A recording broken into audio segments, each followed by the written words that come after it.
Ambassador Zethkar stood before the assembled Galactic Council, his forearms gesturing frantically as he tried to make his case. The crystalline chamber hummed with the translation devices working overtime, converting his urgent words into the hundreds of languages represented in the vast amphitheater. "Honored delegates, you must listen to me," Zethkar pleaded, his blue-scaled face glistening with nervous perspiration. "The humans are not what they appear to be. They are dangerous beyond measure." A ripple of laughter echoed through the chamber. The Vorthak delegate, a massive creature resembling a walking tree, rumbled with amusement. "Dangerous? Those pink, hairless bipeds? Ambassador, surely you jest. They barely discovered faster-than-light travel 50 cycles ago. They have no energy shields, their weapons are primitive projectile-based technology, and their ships are held together with what they call duct tape." More laughter followed. Even the normally stoic ethereal collective representatives shimmered with what could only be interpreted as mirth. Zethkar's heart sank. He had been the first official alien contact with humanity, spending 3 years studying their species on their homeworld they called Earth. What he had witnessed there still gave him nightmares. "Please, you do not understand," he continued desperately. "Yes, their technology appears primitive, but that is not what makes them dangerous. It is their nature, their history, their very essence that should terrify us all." High Counselor Mordan, an ancient being whose species had ruled the galaxy for millennia, raised a tentacle for silence. "Ambassador Zethkar, you have requested this emergency session to warn us about humanity. We have reviewed your reports. They describe a species that has barely crawled out of their gravity well, engaged in primitive tribal warfare, and possesses technology we abandoned thousands of years ago. What exactly are we supposed to fear?" Zethkar activated his holodisplay, showing images from Earth. "Let me tell you what I learned about humans during my time among them. First, they evolved as persistence hunters. Do you know what that means? It means they would chase their prey for days, sometimes weeks, never stopping, never giving up, until their target collapsed from exhaustion. They hunted creatures 10 times their size not through strength or speed, but through sheer, relentless determination." The chamber had grown quieter, but Zethkar could still sense skepticism. "But that is just the beginning," he continued. "Humans have survived multiple extinction events on their world. Ice ages, asteroid impacts, supervolcanic eruptions, plagues that killed most of their population. Each time, they not only survived but came back stronger. They adapt at a rate that defies biological logic." He switched to another image showing Earth's turbulent surface. "Their planet is a death world by any reasonable standard. Massive storms that could level cities, temperature variations that would kill most species, natural disasters that occur with frightening regularity. Yet humans do not just survive on this world, they thrive. They build their cities directly on fault lines that cause devastating earthquakes. They live on the slopes of active volcanoes. They inhabit frozen wastelands and burning deserts with equal ease." Counselor Valterra of the Peaceful Alliance floated forward, her ethereal form glowing softly. "These are survival traits, Ambassador. Admirable, perhaps, but hardly threatening to an advanced galactic civilization." "That is where you are wrong," Zethkar said, his voice dropping to an ominous whisper. "Let me tell you about their wars." The display changed to show historical footage from Earth's conflicts. Humans have been at war continuously for their entire recorded history. Not occasional conflicts over resources or territory like most species, but constant, never-ending warfare. They have developed over 14,000 different ways to kill each other. They have weapons that can destroy entire continents, yet they continue to create new methods of destruction. He paused, letting that sink in before continuing. "But it is not just the scale of their warfare that should concern us. It is how they fight. Humans have a concept they call total war. When pushed to their limits, they do not surrender or retreat. They fight until literally every last one of them is dead, and they will take as many enemies with them as possible." The chamber was now completely silent. Zethkar had their attention. "I witnessed their military training exercises. They prepare their soldiers not just to fight, but to overcome impossible odds. They teach them to fight when wounded, to continue fighting when cut off from supplies, to improvise weapons from ordinary objects. They have a saying, adapt and overcome. It is not just military doctrine for them, it is their fundamental approach to every challenge they face. He switched to images of human civilian activities. Even their entertainment reflects this nature. They engage in activities they call sports that would be considered torture by most species. They voluntarily throw themselves from great heights with only a thin cord to stop their fall. They participate in combat sports where the objective is to render their opponent unconscious. They race vehicles at speeds that frequently result in death, and, when someone dies, they honor them and continue racing. Senator Kixlon of the Trade Federation leaned forward, his insectoid features showing concern for the first time. Surely you exaggerate, Ambassador. No species could be so inherently violent and still achieve spaceflight. Zethkar's laugh was bitter. That is perhaps the most frightening thing about humans. They are not just capable of extreme violence, they are also capable of extreme compassion. They can switch between these states instantaneously. I have seen human soldiers risk their lives to save enemy combatants. I have watched them care for injured animals with tenderness that would make the most empathetic species weep. But, when threatened, when their families or their values are at stake, they become something else entirely. He pulled up records of human history. They fought a global war for 6 years that killed over 70 million of their own kind because they refused to accept the domination of tyrants. They have repeatedly chosen death over slavery, destruction over submission. And, here is what should truly terrify us all, they are getting better at war with each generation. The display showed modern human military technology. Yes, their weapons appear primitive to us now, but they advance at an exponential rate. In just 100 of their years, they went from fighting with swords and arrows to splitting atoms. In another 100 years, they achieved spaceflight. Their rate of technological advancement is unmatched by any species in our records. High Counselor Mordun shifted uncomfortably. Even if everything you say is true, they are one small planet. We are thousands of species across millions of worlds. They cannot threaten the entire galaxy. That is exactly what I thought, Zethkar replied. Until I learned about their population dynamics. Humans reproduce rapidly and, in large numbers. But, more importantly, they spread. They do not stay on one world like most species. They actively seek out new places to live, including places that would kill most other beings. They see challenges where others see barriers. He showed images of human expansion plans. They are already making plans to colonize their entire solar system. They speak casually of terraforming worlds, reshaping entire planets to suit their needs. They are not content to find suitable worlds, they want to make unsuitable worlds suitable. Within a few centuries, they could be everywhere. The chamber erupted in nervous chatter. Zethkar pressed his advantage. But, perhaps most importantly, he said, his voice cutting through the noise, humans have one trait that makes them uniquely dangerous to us: they learn from every enemy they encounter. They study their opponents, understand their weaknesses, and develop counters to their strengths.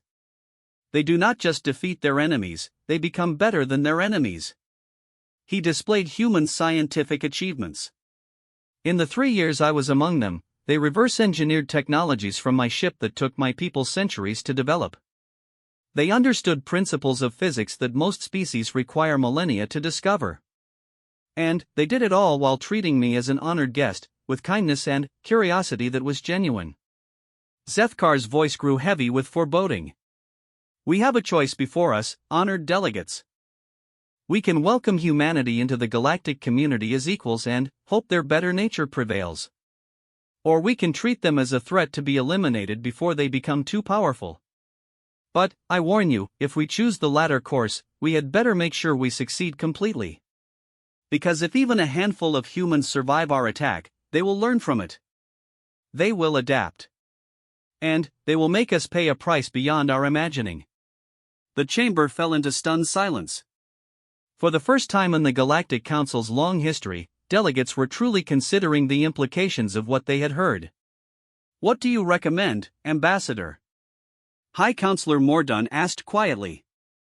I recommend we send an official delegation to Earth immediately, Zethkar replied. We establish formal diplomatic relations and bring them into our community before any of our member species decides to act unilaterally. Because make no mistake, honored delegates, humanity will join the galactic community one way or another. The only question is whether they do so as our friends or as our conquerors.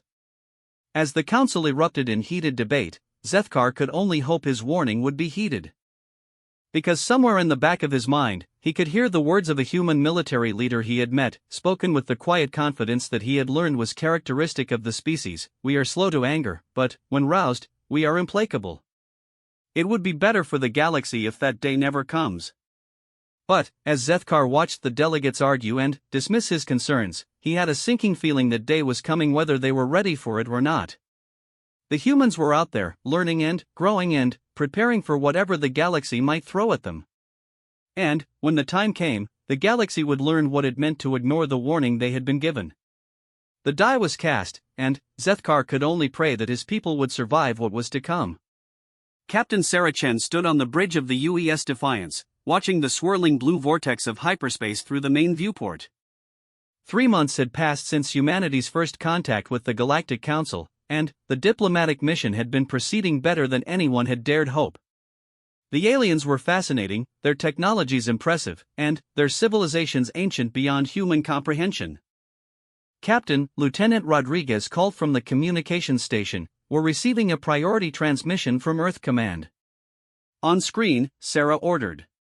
Admiral Harrison's weathered face appeared on the main display, his expression grim.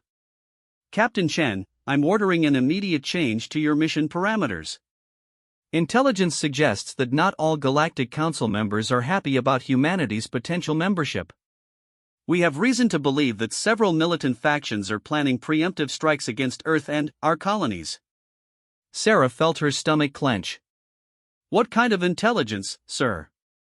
Ambassador Zethkar managed to get a warning to us through back channels. Apparently, his speech to the council 3 months ago didn't have the effect he hoped. Instead of taking his warnings seriously, several powerful factions have decided that humanity represents an existential threat that needs to be eliminated before we can become established. Sir, with respect, we're one species that just achieved FTL travel. How could we threaten civilizations that have had space travel for millennia? Admiral Harrison's smile was without humor. Because they actually listened to Zethkar's warnings about human nature, Captain. They've decided that our adaptability and persistence make us too dangerous to allow to develop. The hegemony of worlds, the Vorthak Empire, and the Silicon Collective have formed what they're calling the Preservation Alliance. Their stated goal is the complete elimination of humanity before we can spread beyond our solar system. Sarah's blood ran cold. When? Intel suggests within the next 72 hours. They're mobilizing a combined fleet of over 3,000 ships. Sarah, they're not planning to occupy Earth. They're planning to sterilize it, along with Mars, Luna, and every human settlement in the system. The bridge crew exchanged grim looks. Sarah had served in the United Earth Navy for 15 years, through the colonial wars and the resource conflicts, but this was beyond anything she had ever faced. What are our orders, sir? You and the diplomatic fleet are the only human vessels currently outside the solar system. Your mission is no longer diplomatic. You're now our advance warning system and, if necessary, our survivors. Document everything, Captain. If humanity falls, make sure the galaxy remembers what they did and why. Sarah straightened. Admiral, with all due respect, the diplomatic fleet consists of 5 ships with minimal armament. If Earth is attacked, we're coming home to fight. Captain, that's an order. You will not. The transmission cut off abruptly.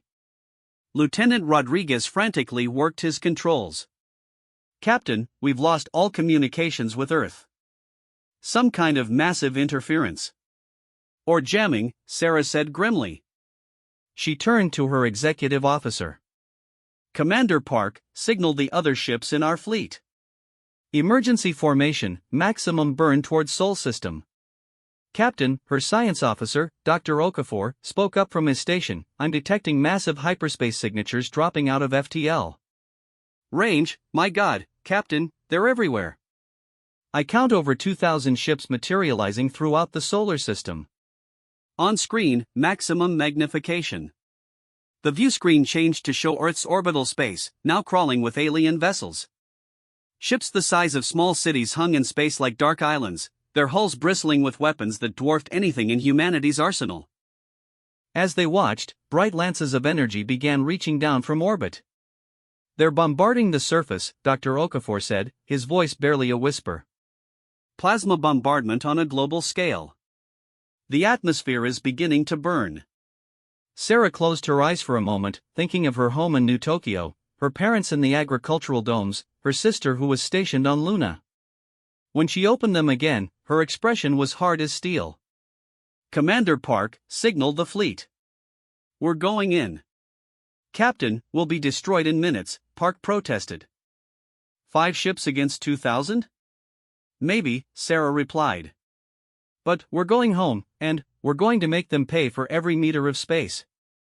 All ships, prepare for combat. As the 5 ships of humanity's diplomatic fleet streaked toward their doomed homeworld, Sarah remembered something her grandmother had told her about their family's military history. Her great-great-grandfather had served in the Pacific during World War II, fighting a hopeless battle against overwhelming odds. He had once written to his wife, "The enemy thinks they can break us because they outnumber us. They don't understand that being outnumbered is when humans fight the hardest." The UES Defiance and her sister ships dropped out of hyperspace at the edge of the Sol system. The sight that greeted them was apocalyptic. Earth was a burning marble, its once blue surface now a hellscape of fire and smoke. The lunar colonies were simply gone, reduced to glowing craters. Mars was under bombardment, its terraforming projects of the last century being systematically destroyed. Captain, Lieutenant Rodriguez called out, "I'm picking up human emergency frequencies. Some of our fleet survived the initial attack." How many? Difficult to say, but I'm reading at least 40 ships scattered throughout the system. Mostly destroyers and frigates that were on patrol when the attack began. Sarah felt a fierce surge of pride. 40 ships against 2,000, but they were still fighting. Open a channel to all surviving Earth forces. Channel open, Captain. This is Captain Sarah Chen of the UES Defiance to all surviving Earth Navy vessels. The diplomatic fleet has returned. We stand ready to join you in the defense of our home. A crackling voice responded almost immediately. Captain Chen, this is Admiral Martinez aboard the ENS Retribution. Glad to have you back. We've been giving these bastards a bloody nose, but we're running low on ammunition and ships. What's the tactical situation, Admiral? We've managed to take out about 150 of their ships so far. They weren't expecting us to fight back as hard as we have. Their formations are in disarray, and they're having trouble coordinating between their different species. But, Captain, we've lost Earth. 40% of the planet's surface has been blasted. Most of our major cities are gone. Sarah felt tears streaming down her face, but her voice remained steady. Understood, Admiral. What are your orders? We're implementing Prometheus Protocol. Every remaining ship is to ram the largest enemy vessel they can reach. We're going to make them remember this day. Sarah looked around her bridge at faces she had served with for years. These were good people, dedicated officers who had families and dreams and futures. In a few minutes, they would all be dead. But they would die as humans had always died when backed into a corner, fighting. All ships, she broadcast on the fleet channel, you heard the Admiral. Pick your targets. Make them count. And, remember, we may be the last free humans in the galaxy, but we're not going quietly. The 5 ships of the diplomatic fleet spread out, their weapons powering up. Sarah chose her target, a massive Vorthack dreadnought that was systematically bombarding what remained of North America. As the Defiance began its final charge, Dr. Okafor called out from his station. Captain, I'm detecting something strange. High-energy signatures throughout the solar system. It's almost like. His words were cut off as space itself seemed to tear open around the alien fleet. Massive explosions erupted across dozens of enemy ships simultaneously. What the hell? Commander Park exclaimed. Lieutenant Rodriguez was frantically scanning frequencies. Captain, I'm picking up new signals. Human signals, but not from any known Earth Navy codes. A new voice cut across all frequencies, speaking with the flat accent of the outer colonies. Attention all Earth Navy vessels, this is Admiral Rebecca Torres of the Colonial Defense Fleet. Sorry we're late to the party, but we had to gather up the neighbors first. On the view screen, ships began emerging from hyperspace. Not just a few ships, but hundreds of them. Ship designs that Sarah didn't recognize, but which bore the unmistakable markings of human construction. Admiral Torres, Sarah called out, this is Captain Chen of the diplomatic fleet. Where did you come from? From the colonies that weren't on any official Earth registry, Captain. From the worlds that the government said were too dangerous to settle. From the mining operations in the Galactic Rim and the research stations in dark space. When word got out about the attack on Earth, humans came from everywhere. Turns out there are a lot more of us than anyone realized. Sarah watched in amazement as the colonial fleet tore into the alien armada. These weren't the clean, uniformed ships of the Earth Navy. These were rough, practical vessels built for survival in the harshest environments space could offer. But they fought with a fury that the aliens clearly hadn't expected. How many ships do you have? Sarah asked. About 800 so far, with more arriving every hour. Funny thing about humans, Captain. When you attack one of us, you attack all of us. And there are colonies out there that the Earth government never even knew existed. As Sarah watched, the tide of battle began to turn. The alien fleet, designed for overwhelming a single world, found themselves fighting a mobile enemy that refused to stay put and die quietly. Human ships appeared from hyperspace, struck hard, and vanished again, only to reappear somewhere else in the system. But it was more than just tactics. Sarah began to understand what Ambassador Zethkar had tried to warn the Galactic Council about. Every time the aliens adapted to a human strategy, the humans changed their approach. When the aliens concentrated their forces, the humans scattered. When the aliens spread out, the humans concentrated. It was like watching evolution in real time. Captain, Dr. Okafor called out, I'm analyzing the enemy formations. They're starting to break apart. The different species in their alliance are beginning to fight according to their own doctrines rather than as a unified force. Sarah nodded grimly. And we're adapting to each of them individually. Admiral Torres, are you seeing this? Affirmative, Captain. The tree people like to fight in formation, so we're hitting them with dispersed attacks. The rock creatures rely on heavy armor, so we're using precision strikes on their weak points. The energy beings try to overwhelm with numbers, so we're using their numbers against them by making them run into each other. Over the next 6 hours, Sarah watched humanity's scattered colonies come together in a way that no one had ever imagined possible. Ships arrived not just from the known settlements, but from hidden research stations, from illegal mining operations, from exploration vessels that had been assumed lost. And, with each new arrival, the human fleet learned something new about fighting in space. The miners brought heavy industrial equipment that could tear through alien armor. The researchers brought experimental weapons that could disrupt alien energy shields.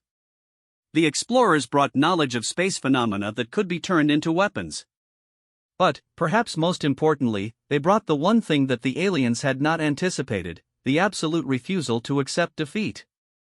As the alien fleet began to retreat, Sarah realized that something fundamental had changed in the galaxy.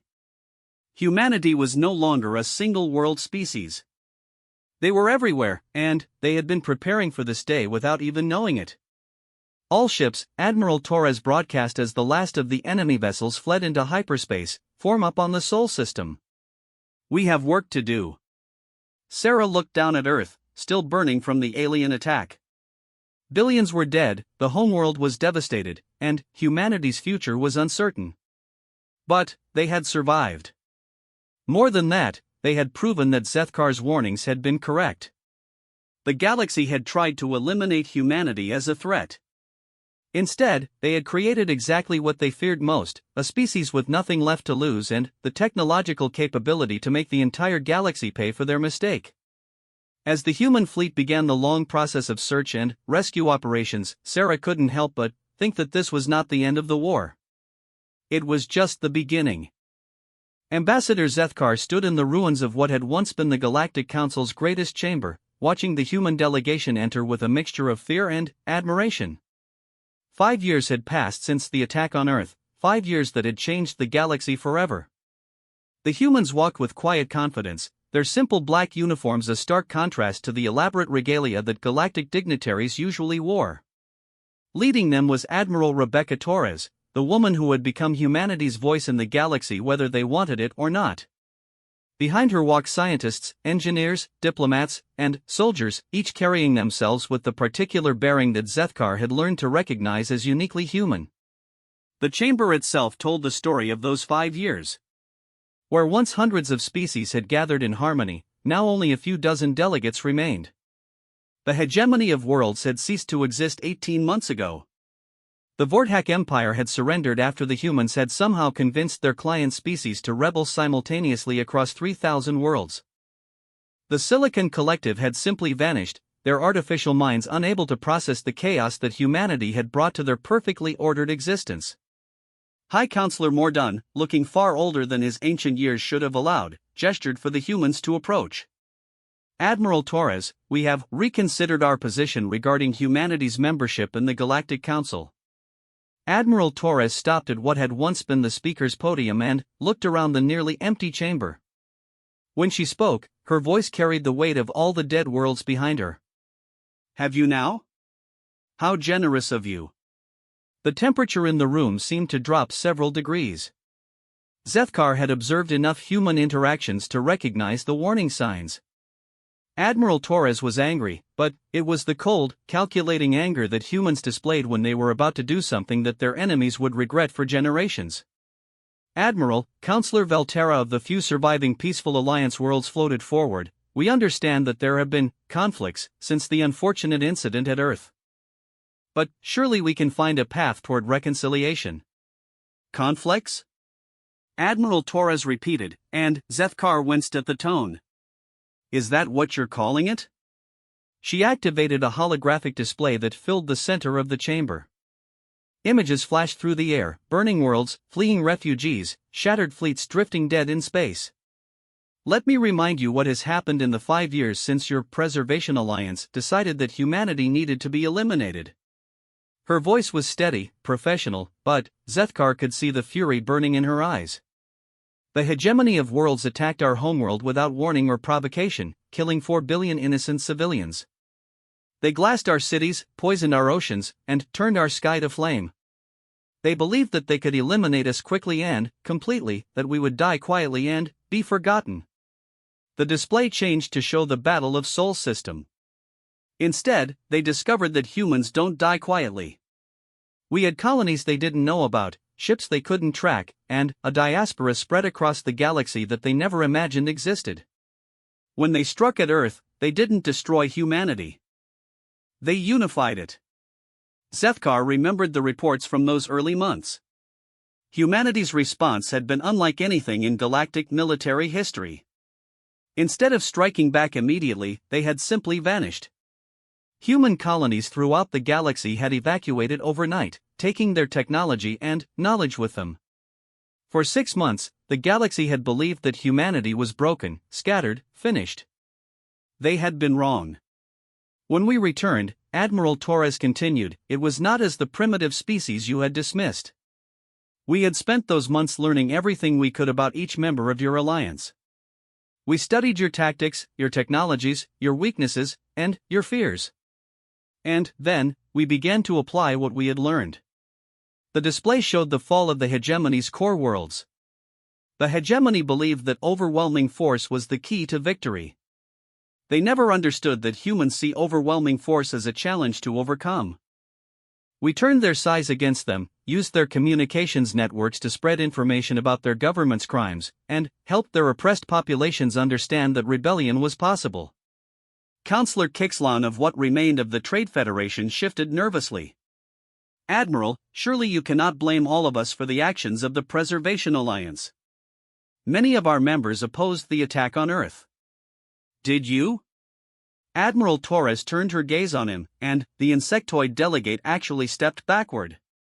Because when we checked the records we recovered from Hegemony command ships, we found purchase orders. Weapons, ships, supplies, all bought from neutral Trade Federation worlds. You may not have pulled the trigger, but you certainly sold the bullets. She gestured, and the display changed again. The Vorthak Empire believed that their military tradition made them superior warriors. They had been fighting wars for 10,000 years and considered themselves the galaxy's greatest soldiers. They learned what it means to face an enemy that doesn't fight by any rules they understand. Zethkar remembered the reports of the Vorthak campaigns. The humans had fought unlike any enemy the galaxy had ever seen. They didn't capture territory, they captured minds. Everywhere they went, they spread ideas that citizens didn't have to obey tyrants, that soldiers could choose not to follow immoral orders, that species could determine their own destiny. The Vorthak never understood that humans don't just fight wars, Admiral Torres continued. We fight ideas. We don't just defeat enemies, we make it impossible for those enemies to continue existing. Within 2 years, the Vorthak Empire had torn itself apart from within, as species after species chose freedom over subjugation. The display showed the mysterious disappearance of the Silicon Collective. And, the Silicon Collective, your artificial intelligences that believed they could calculate the outcome of any conflict, simply couldn't process what humanity represented. We were a variable they couldn't account for, a chaos factor that made all their predictions meaningless. In the end, they concluded that the only way to restore order to their calculations was to remove themselves from the equation entirely. High Counselor Mordun leaned forward. Admiral Torres, we acknowledge that mistakes were made. Terrible mistakes. But surely now we can find a way to coexist.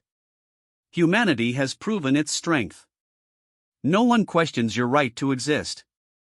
Admiral Torres smiled, and Zethkar felt his blood run cold. He had seen that smile before, on the face of a human general who had just realized that his enemy had walked into a trap. Coexist, she repeated. Counselor, you seem to be under the impression that we want to coexist with you.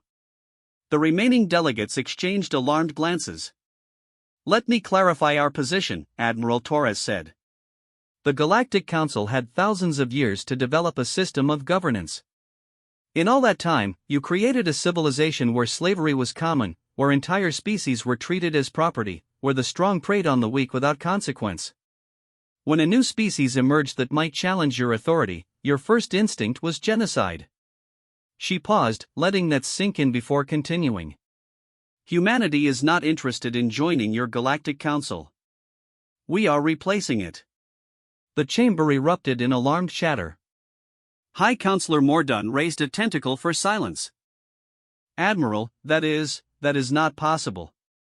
The galactic civilization is too complex, too vast for any one species to govern. You're right, Admiral Torres agreed. Which is why we're not governing it. We're liberating it. The display changed to show a map of the galaxy. Thousands of systems were highlighted in blue. Over the past 5 years, as we dealt with the Preservation Alliance, something unexpected happened. The species that the Hegemony, the Vorthak, and the Collective had kept under their control began to choose freedom. They didn't choose humanity as their rulers. They chose to rule themselves. Zethkar stared at the map in amazement. Nearly a third of the galaxy was now highlighted. We call it the Free Systems Alliance, Admiral Torres explained. Every species governs itself according to its own nature and values. The only universal laws are simple ones: no slavery, no genocide, no conquest of unwilling populations. Species that want to join the alliance are welcome. Species that want to remain independent are left alone. Species that want to return to the old ways of oppression and exploitation.